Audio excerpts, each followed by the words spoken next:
Olá galera, esse é mais um Quentinhas Unicamp. Hoje a gente vai continuar o assunto sobre a progressão da carreira PAEP, que a gente já abordou em outros programas, porque teve novidades aí recentes, né, as listas que saíram recentemente. Não se esqueça de se inscrever no nosso canal do YouTube, curtir a nossa página do Facebook, procurar a gente aí pelos corredores da Unicamp ou mandar um e-mail, mandar um WhatsApp pra gente, que esse programa é feito mesmo para abordar os assuntos de maior interesse para quem é servidor aqui da nossa universidade.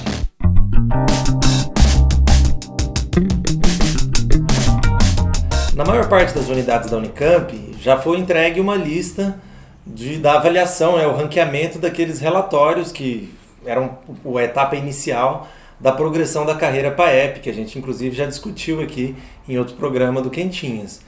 Isso constitui a parte mais definitiva aí do processo de progressão, faltando apenas agora a coisa de definir quem vão ser os contemplados, né? Já tem as listas das pessoas, às vezes dividida por segmentos. Muitas unidades soltaram separados, né? Segmento fundamental, médio e superior.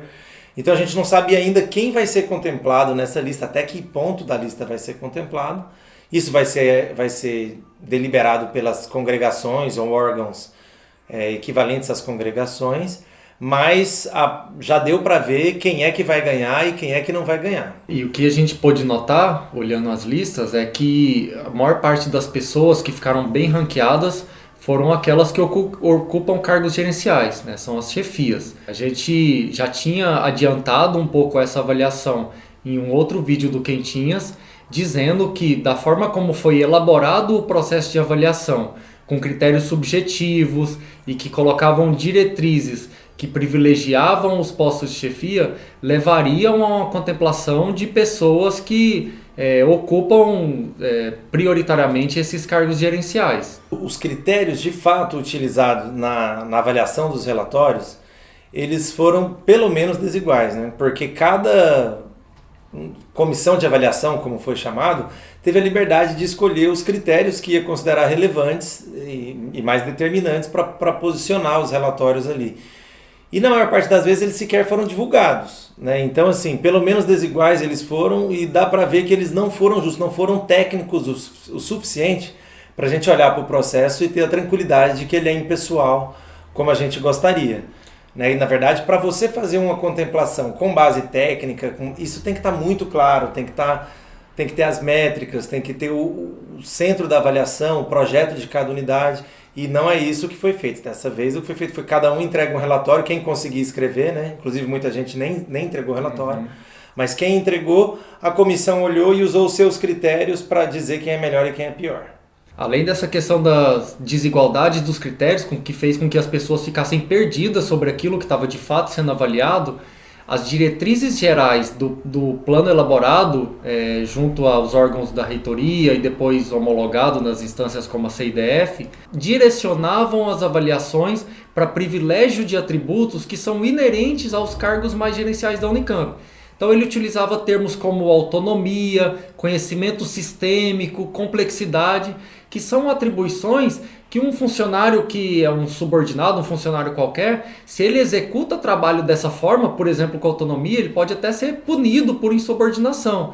Então esses são atributos que eles estão mais ligados a essas funções de chefia do que aos trabalhadores comuns. E isso levou a exemplos absurdos, como a gente viu, por exemplo, na DGRH, onde o topo da lista, né, o primeiro colocado e o segundo, foram respectivamente o chefe da DGRH, né, o coordenador da DGRH e o vice-coordenador, que foram as pessoas que estavam diretamente ligadas à definição de como que ia ser a apresentação do relatório, de como que era o processo da carreira. Eles definiram, guiaram como ia ser e foram os primeiros contemplados, né, o primeiro da lista.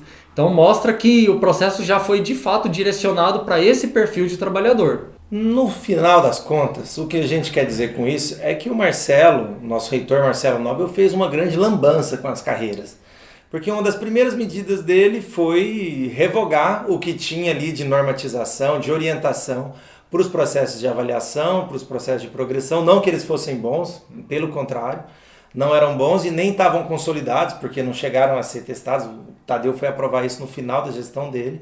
Mas a primeira medida do Marcelo foi revogar isso e não definiu critérios para para dar consecução para as avaliações, né? Ele, na verdade, fez aquele processo do IAC, que a gente discutiu também, que foi a partir de uma fórmula matemática que não pareceu muito justa para ninguém.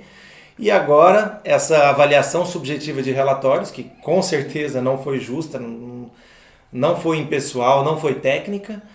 E assim, a gente fica a pergunta, por que esse dinheiro não pode ir para finalizar o processo de isonomia, que é uma coisa justa, que precisa, que paga mais para quem ganha menos, esse é o principal critério, porque já que não tem mecanismo de avaliação, métrica de ranqueamento dos funcionários, que se dê mais para quem ganha menos, né?